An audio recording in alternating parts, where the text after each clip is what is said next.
Dar metų pradžioje Europos parlamento narys Justas Paleckis ėmėsi parengti pranešimą apie ES ir Baltarusijos santykius. Liepos mėnesį dėl šio pranešimo buvo balsuojama Užsienio reikalų komitete, o šį mėnesį Strasbūre gana vieningų balsavimų už buvo priimta Justo Paleckio parengta rekomendacija ES valstybėms, Europos komisijai ir išorės veiksmų tarnybai dėl ES politikos Baltarusijos atžvilgiu.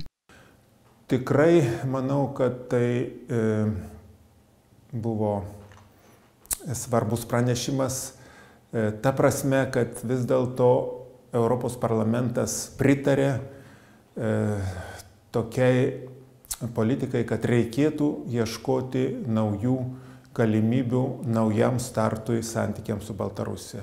Tai padėtis ten yra su demokratija, su žmogaus teisėmis bloga. Bet būtent reikia judėti pirmin ir reikia veikti taip, kad ta padėtis pagerėtų. Na ir pirmiausiai, kad būtų nauda ir ES piliečiams, ir Baltarusijos piliečiams. Justas Paleckis įsitikinęs, kad įdėtas darbas buvo prasmingas ir nenuėjo veltui, nes parengtas pranešimas Europos parlamento nariams padėjo ne tik kur kas daugiau sužinoti apie Baltarusiją, bet ir paskatino diskutuoti šią temą.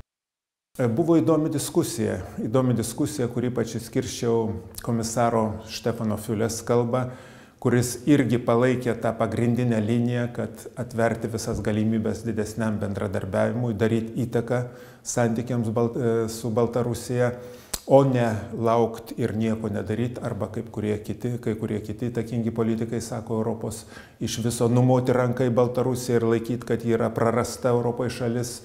Tai jis pabrėžia, kad kaip tik Vilniaus susitikimo aukščiausio lygio išvakarėse neblogi santykiai su užsienio reikalų ministru Makėjumi ir kad Baltarusija turi galimybės per likusias savaitės iki lapkričio mėnesio pademonstruoti